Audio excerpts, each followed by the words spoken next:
What's good, everyone? Welcome to One Foot Down, a college fantasy football podcast on the Fantasy in Frames Network. I'm your host, Chris Battistel, and I am riding solo tonight. Mike is out measuring spoons at the Fork Factory, but fear not, I got a jam-packed show for week 4. Let's get it popping. Welcome, football fanatics, to the One Foot Down podcast on the Fantasy in Frames Network. Your gridiron guides, Chris and Mike, are geared up to lead you through the thrilling world of college fantasy football. Whether we're diving into Power 5 giants or uncovering hidden gems, brace yourselves for expert insights, analysis, and daring predictions. Stay in the game. Subscribe, rate, and review. This is your 2024 source for college fantasy football dominance. Let the fantasy frenzy begin.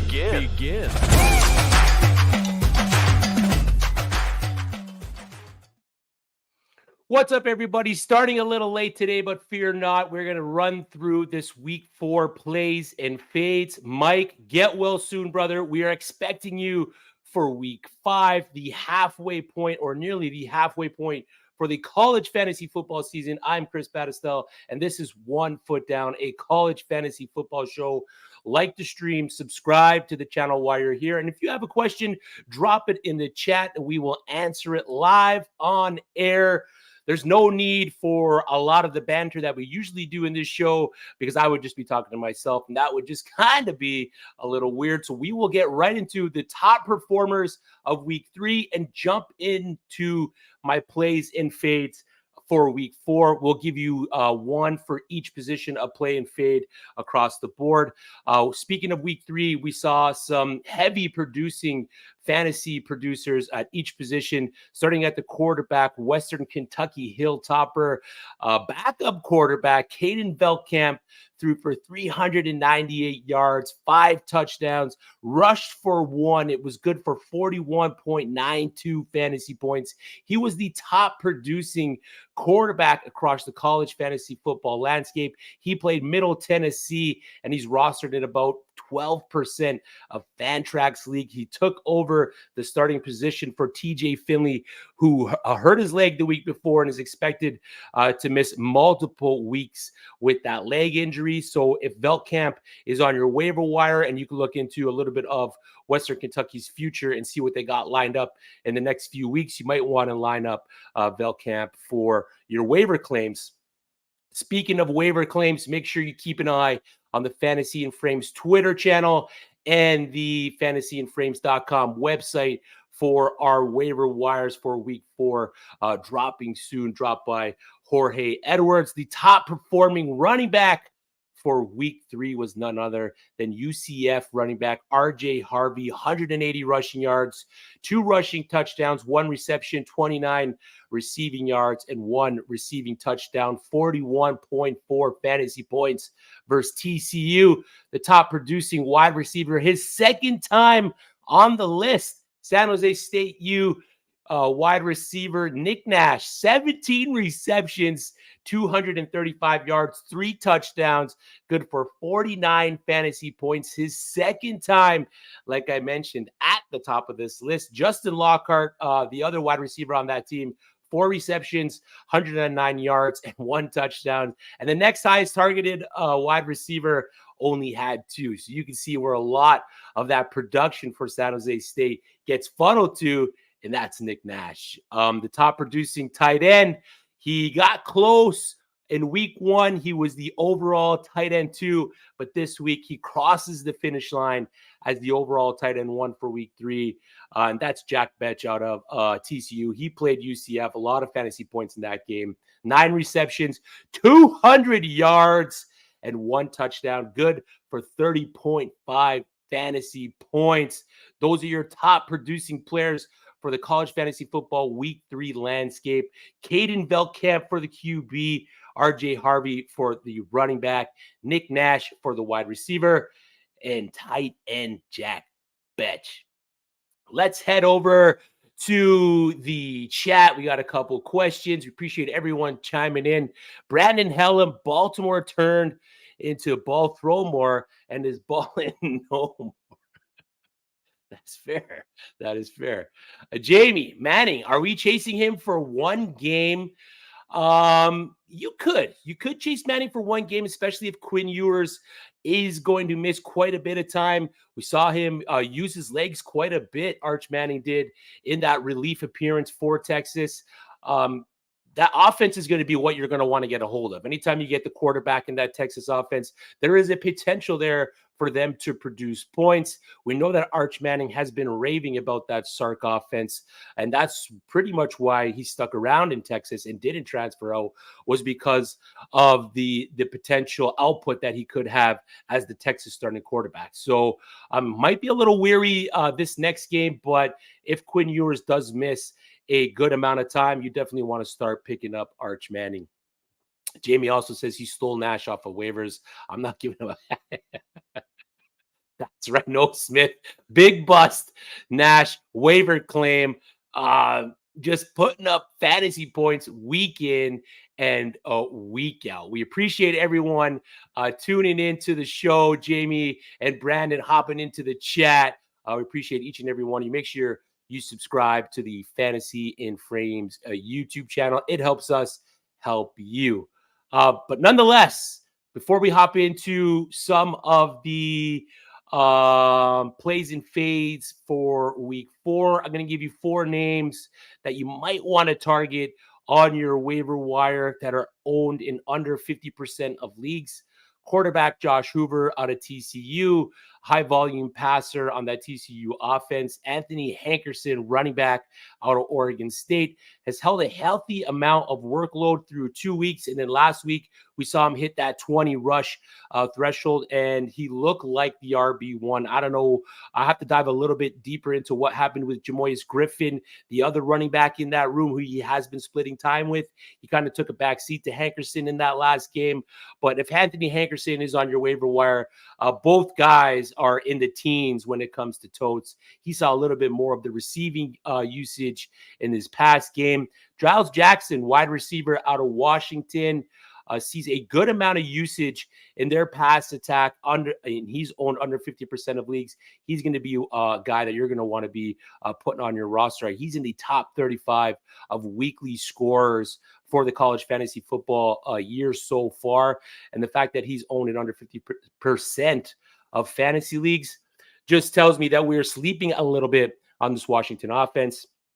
And then tight end for this week, I'm going to get into him a little bit later. He is my tight end play for the week, and that is River Helms out of Western Kentucky. The Hilltopper is a go-to receiving option for Caden Velkamp. So those are just 4 little quick hitter waiver ads that you want to look into potentially heading into the week 4 fantasy week.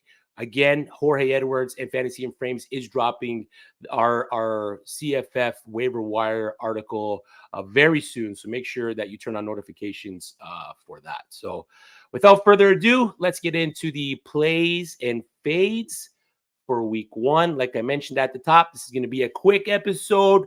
No Mike Haas with us here tonight. He is a little under the weather, and we hope he gets well soon. So responsibility on me this week to come up with the plays and fades for week 4. My play is Malik Murphy out of Duke. Duke is second in pass attempts across the FBS. And like Caden Velkamp had last week, Malik Murphy gets Middle Tennessee this week, a team that just saw Caden Velkamp throw for over 300 yards. And week 2, Jackson Dart threw for over 370 yards. And week 1, Tennessee Tech QB, an FCS team, threw for over 250 yards across 3 games. Middle Tennessee is allowing opposing quarterbacks to average 384 passing yards and just over 3 touchdowns per game. That's good enough for 27.36 fantasy points per week against Middle Tennessee. Murphy has 8 touchdowns through 3 games. He's averaging 266 passing yards through that time. Duke is favored by 14 points with the over-under set at 53.5 points. So Vegas is pretty much telling me that It's going to be a high-scoring game, and Duke is poised to get most of those points against Middle Tennessee. So it's a great matchup. It's a great spot for Malik Murphy to produce fantasy points this week. Jamie says, plays and fades, son, by yourself. Yeah, I know. It's tough. It's a tough week, Jamie. It's a tough week. So Malik Murphy is a definite play for me going into week 4 because of his matchup against Middle Tennessee and how opposing quarterbacks have performed against that team. And Malik Murphy should be no different with the amount of times that Duke throws the ball per game. I think he's sitting somewhere around 40 attempts per game. So it's looking pretty good for the Duke offense in week 4. Now, my fade, I'm trying to pick guys that are in, the top 35 of scoring. And I kind of wanted to get a little bit spicy with my fade because I think we got a little lackadaisical and picked some easy targets for our fade in the past few weeks. So I wanted to pick a guy who has kind of had a yin and yang season so far. Week 1, we saw him put up a ton of points. Week 2, he only put up 10 against Nebraska. And then week 3 against Colorado State, another solid outing. But my fade strictly comes from Shedeur Sanders' matchup this week against the Baylor Bears. Baylor, at least on paper right now, is one of the top defenses across all of the NCAA. They are the number 1 ranked defense against the pass, only allowing 75 passing yards per game, which is great. Again, on paper, looks awesome. Now, they haven't really faced, outside of Cameron Rising for half a game, who put up 23 points, they haven't really faced a stud QB.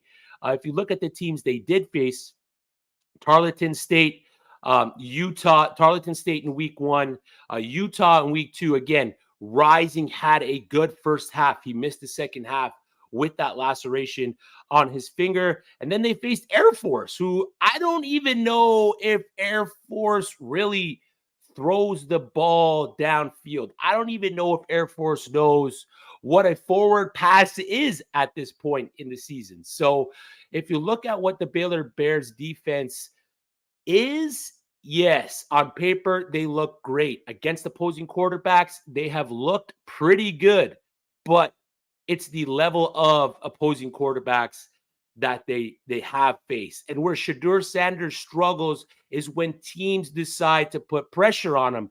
And that's just not something that the Baylor Bears do specifically well. So there is a little hesitation based off what Shedeur Sanders can do when he's not facing pressure and what he does when he does face pressure. Only 4 sacks and 11 tackles for loss for Baylor Bears this season.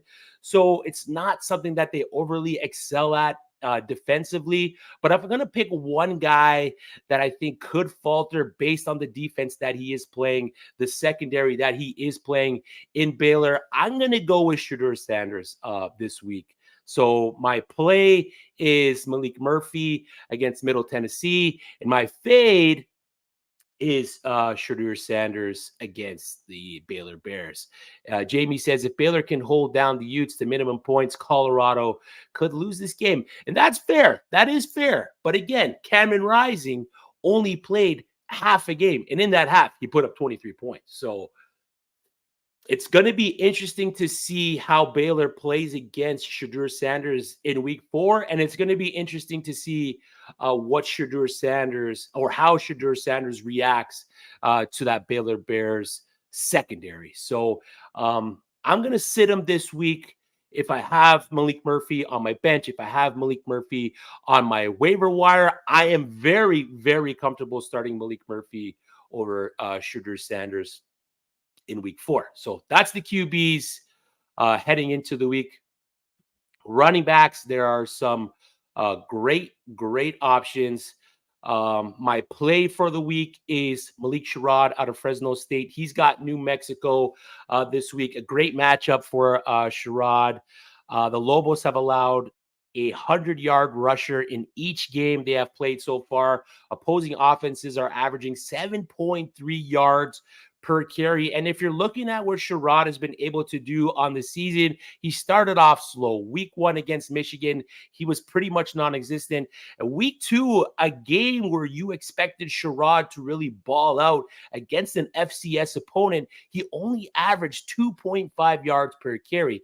That defense got rid of most of their starters from last year. They brought in a lot of new guys. So we were really expecting as a community Malik Sherrod to ball out, but he didn't. Again, another game where he was just non-existent. And then week 3, he kind of got a little bit into his 2023 form. He had his first game where he carried the ball for over 100 yards, 7.5 yards per carry. He had some nice breakaway runs.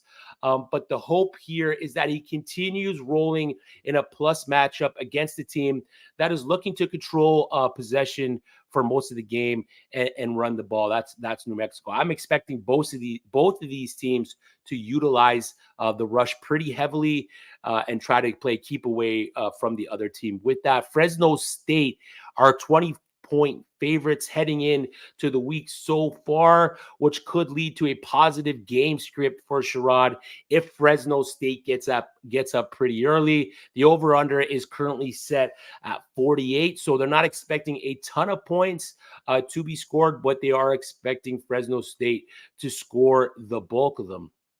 My guy, Drew, you're killing it tonight, brother. Thanks, Drew. That UK-Georgia game this weekend was almost the death of me. Drew's a UK fan. I was a little nervous for UK when the injury reports at the beginning of the week with Brock Vandagriff not being able to play in that revenge game against Georgia, but they did okay. UK did okay. They stood up, and I was excited to see what Brock Vandagriff. I didn't watch too much of the game. I got to go back and watch that UK Georgia game, but that's on my docket tonight. Actually, that UK Georgia game is on my docket because I want to see who out of Kentucky is going to be the go-to target for the rest of the season. Who out of that backfield is going to be the guy to own? We saw Demi Sumo carry a decent workload for them in that game. So who's it going to be for the future for the Wildcats for the rest of the season? I mean, we are getting to almost the halfway point for the college fantasy football season. So these decisions that you make are going to be crucial. So the play this week, week 4, Malik Sherrod out of Fresno State going up against the Lobos out of New Mexico. And the fade is Woody Marks, Jaquavius Marks, USC running back going against Michigan. He's had a pretty productive season since transferring to USC, 21 points and 21.7 points, respectively, in the both games that he has been playing. Against LSU, he scored those 2 touchdowns versus Utah State. He had over 100 rushing yards. So he's been involved in the USC offensive scheme. He's averaging about 3 targets and 3 receptions per game, but we are fading Woody Marks this week due to the matchup versus Michigan. The D-line, the linebacker group of Houseman and Barham has held opposing running backs in check. 65 yards as a room, 2.7 yards per carry in week 2 for the the Texas Longhorns. There wasn't really one running back that stood out. Jarek Gibson had, I believe, just under 40 yards on 10 carries. So it was a pretty good defensive front for Michigan in that week 2. In week 1, we saw them shut down the aforementioned Malik Sherrod, where he only had 27 yards. Yes, Texas burned Michigan, but a lot of their production came through the air, and not a lot of it came on the ground. So this is the reason why I'm fading Jaquavius Marks in week 4, strictly because of the matchup that he is facing in Michigan. If USC wants to pull out the win this week, which they very well could because of the lack of points scored from the other side, Michigan offensively doesn't look the greatest. If there's one piece that I want from that Michigan offense right now, it's not Donovan Edwards. It's not a quarterback. It's definitely not a wide receiver. Colston Loveland's hurt. It's Khalil Mullings, the player that you pretty much got for free in your draft or on waivers after your drafts. But Khalil Mullings has been the guy, or the standout at least, for the Michigan offense so far. So if there's one piece that I want out of that Wolverine offense on a weekly basis, it's Khalil Mullings. Anyone else, at least for me, is untouchable. I don't care that Donovan Edwards got a touchdown this past week. His yards per carry is brutal. He hasn't looked good for all 3 weeks, and he's nearly unplayable for fantasy. So I am not looking to start Donovan Edwards, roster Donovan Edwards. I want Khalil Mullings on my college fantasy football team. So player of the week, Fresno State running back Malik Sherrod, and fade of the week, USC running back Joquavius Woody Marks. Good matchup for Sherrod, bad matchup for Marks. If I thought USC, no. Did I get that wrong? No. They just came off a bye. Week 3 was their bye. Come on. Don't do that to me, Jamie. All right. Let's get into the wide receivers for week 4. And my wide receiver play comes to a player that is tied to my QB play, and that is Eli Pancol out of Duke. Pretty much he is the second wide receiver option for Malik Murphy. Jordan Moore is the guy for Duke. He's the wide receiver 1. But it's a team that can produce 2 high-producing wide receivers because of the pass volume. Seeing just over 5 targets per game, he has found the end zone in every game he has started so far. He's playing opposite of Jordan Moore on the outside. Pancol draws that Middle Tennessee team that I talked about at the top with Malik Murphy. Seeing how Duke does average 40 pass attempts per game, I'm expecting Eli Pancol to have a heavy workload in week 3. Western Kentucky nearly had 2 100-yard producers against Middle Tennessee. In week 2, same thing against Ole Miss, against Ole Miss. Again, same thing, nearly 200-yard wide receiver producers. And then week 1, FCS opponent, the QB still had a day, threw for over 225 yards, and a wide receiver only had 68 yards. But again, an FCS opponent was still able to rip up Middle Tennessee secondary. So with the ability that Duke has offensively, I'm expecting both guys,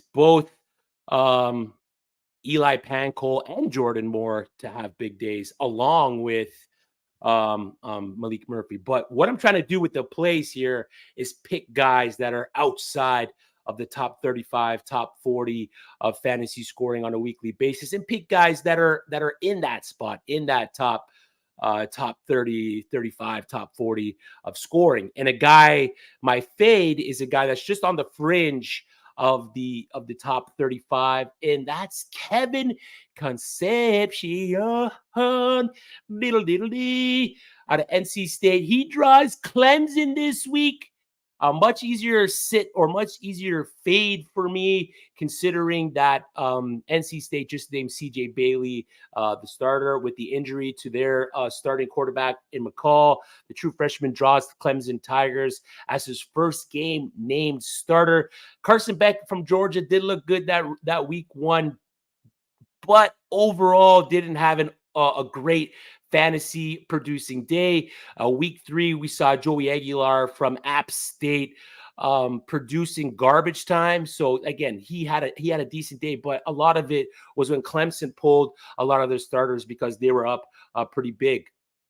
Now, I'm projecting Concepcion to see a good amount of targets in that NC State offensive wide receiver room, but what's that good amount of targets going to be for NC State? Are they going to be in a position to score? Are they going to be in Clemson's side of the field with that true freshman starting at the quarterback? There's going to be a lot of questions that aren't going to be able to be answered until we see what this game is going to be able to produce. So that's the reason why I've hit Kevin Concepcion with a little bit of the hezzy heading into week 4. I do not want to put him on my starting roster. I'm okay fading Kevin Concepcion at least for this week to see how the usage is going to be with CJ Bailey under center.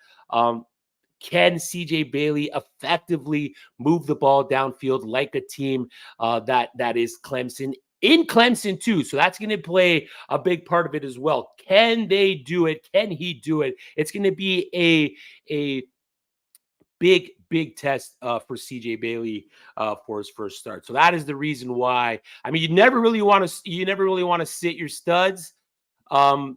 You want to play your studs, but in this case, I'm okay sitting Kevin Concepcion, man.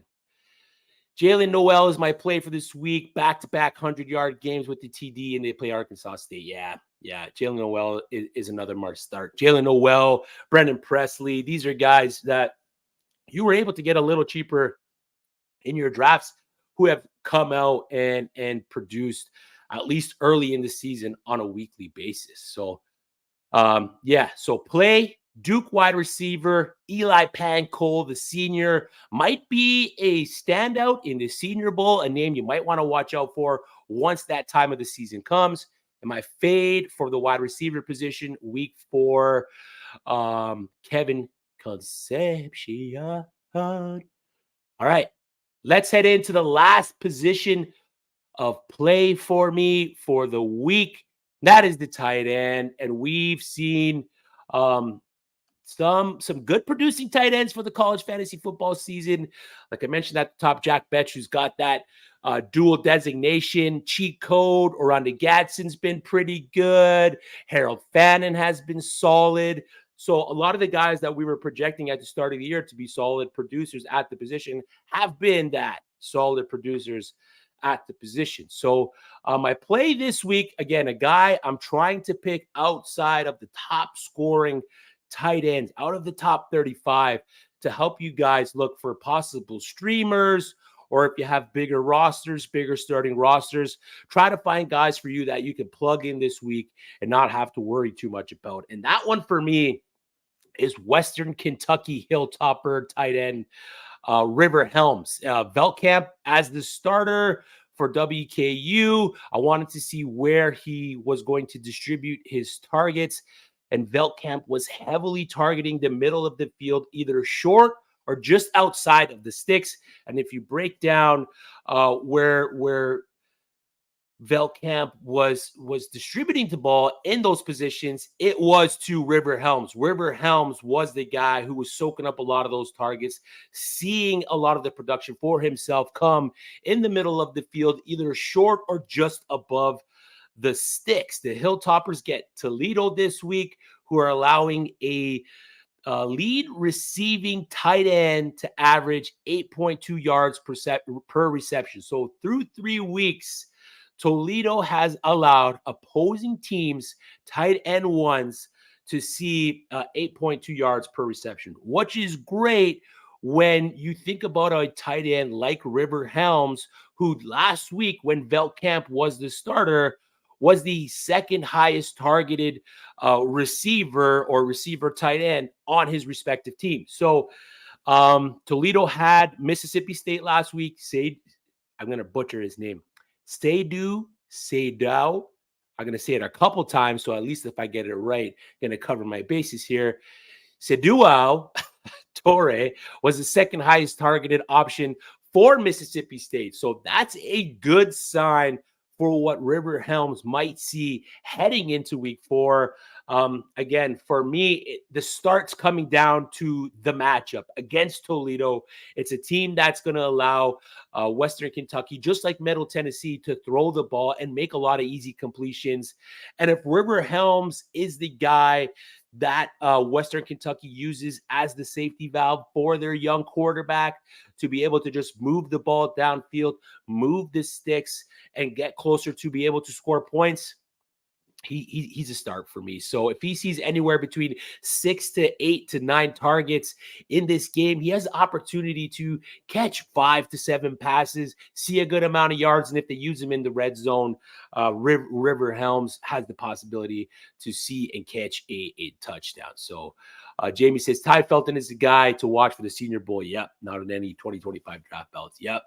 Maryland's got a guy in Ty Felton. And I believe there was a wide receiver, Caden Prather. I mean, before this season was garnering some heavy praise from some of the draft community as well. So the fact that Maryland's got an offense this year is quite square. I can't even speak. Scary. Holden Willis, Middle Tennessee, option or a bench warmer to watch? I like Holden Willis. Preseason as well because of the dual designation tag that he has. If your league allows you to use that dual designation tight end in your receiver spot, or you have that receiver in your tight end spot because of the dual designation, you want to take advantage of that. So Middle Tennessee has kind of faltered through the first 3 weeks. They haven't looked like what they looked like near the back end of last year.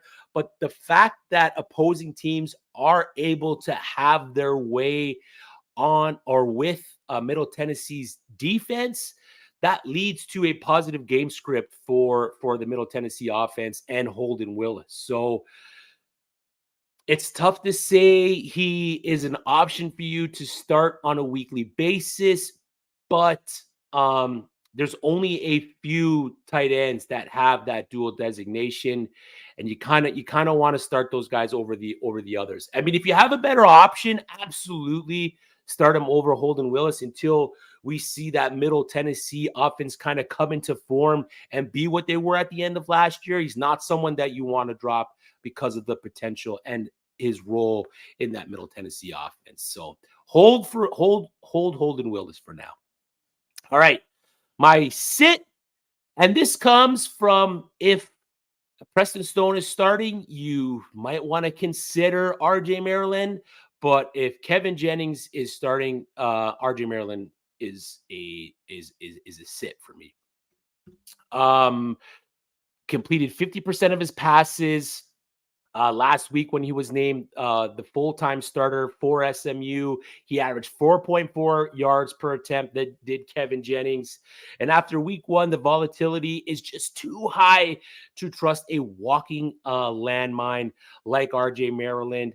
That week 1 was electric, but that's, again, SMU was down. A lot of that came in the second half when they had nothing else to do but throw the ball. Preston Stone was the quarterback. Preston Stone is not the quarterback anymore for SMU. And if you're looking at the quarterback, like I mentioned, Kevin Jennings, he's just not as good as pushing the ball downfield.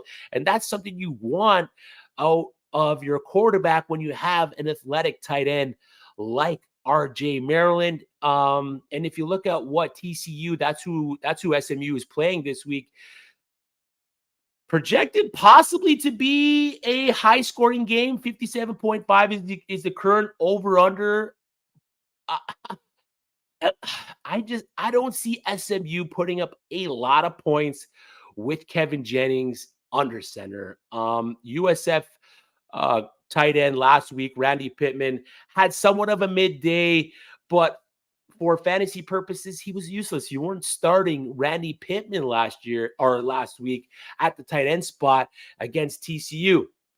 It's just going to be another one of those weeks where you aren't going to be able to start RJ Maryland. That week 1 production probably isn't going to come anymore for you if Preston Stone isn't the starter. So RJ Maryland at this point, he's not a drop yet, but I would say as of right now, while Kevin Jennings is the starting quarterback, he's a roster clogger. If nothing gets better for SMU within the next week or two, RJ Maryland is a potential cut candidate, which absolutely sucks to say because we all had high hopes for SMU and their offense this year We all had high hopes for Preston Stone.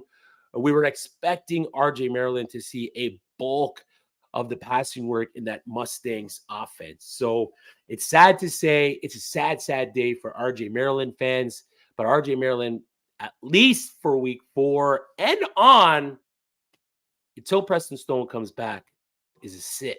It's unfortunate, but it is what it is. Those are the plays and fades for the college fantasy football week 4 season. I'll just touch on the plays again from the top. QB play, Malik Murphy for Duke going up against a great matchup in Middle Tennessee, who has allowed 27.36 fantasy points per game to opposing quarterbacks. The fade is Shedeur Sanders, strictly because the matchup against Baylor, but don't be fooled too much. I'm a little hesitant with that fade, only because Baylor's lack of ability to get to the quarterback. My RB play is Malik Sherrod versus New Mexico. My fade is Jaquavius Woody Marks against Michigan. Wide receiver play, Duke wide receiver Eli Pankow versus Middle Tennessee. Again, it's a great matchup. It's a great spot for Duke against a Middle Tennessee team who has struggled defensively against the pass.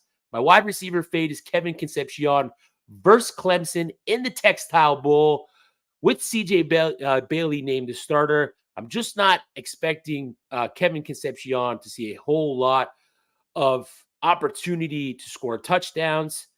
My tight end play for week 4 is Western Kentucky Hilltopper River Helms with Caden Velkamp as the starter. He, at least in one game, was a secondary target for him in the middle of the field. And my fade for week 4 at the tight end position is none other than SMU Mustang RJ Maryland. Don't tell me that, Chris. Jamie says he has Maryland shares. It hurts, Jamie. I got Maryland shares too. It hurts, man. It hurts, but you got to cut bait at some point. At some point, especially with the tight end position, because if you have short bench, you don't want to hold on to too many tight ends. You don't want to roster too many tight ends either on your bench when you could have, because of the landscape and the amount of players in college fantasy football, you can have a high producing running back, wide receiver, possibly even quarterback on your bench over a tight end whose team just can't move the ball downfield. So unless Kevin Jennings kind of gets it figured out, or SMU decides they're going to put Preston Stone back in the game, RJ Maryland is close to being a drop for me. Close. Brett Pagney, thanks, Chris. Thank you, Brett, for tuning in. And thank you, everybody who watched the show. This is One Foot Down. I'm Chris Battistel. Subscribe to the channel, like the stream, head over to fantasyandframes.com. We got a ton of content, NFL fantasy football content by the bunch. Weekly DFS, IDP, redraft stuff, waiver wire. The waiver wire show hops tomorrow. There is tons of content coming out of Fantasy and Frames. So make sure you are subscribed and make sure you ring that notification bell to get notified when Fantasy and Frames drops content, either on their YouTube channel or on fantasyandframes.com. Make sure you follow at Fantasy and Frames on Twitter. Your help is appreciative, and it helps us. And it goes a long way, man. Being part of Fantasy and Frames for the past year and a half, more than that now, has been a lot of fun. Jamie says, seems like tight end trains are the same in college to the NFL. It very well could be. Now, the tight ends in college tend to score a little bit more than in the NFL, but you know, it's going to be top heavy. You're going to have your elite producers. You're going to have your middle of the pack guys who you can trust on a weekly basis. You might plug in or take out of your lineup based on who they're facing. And then you got your bottom feeder guys that you're not going to be able to trust based on the role in the offense. And just like NFL, you want your tight end to be either the first or second passing option or receiving option for their offense. If that's not the case, then you're chasing boom or bust games out of the position, and that's just not something that you want to do for the year. So that's the show. That's it. We appreciate everyone that tuned in. Sorry you had to hear my voice for 40 minutes straight, but we didn't want to not have a show this week. I could not show up. So we appreciate each and every one of you. I'm Chris, and we'll see you next week. Toodles.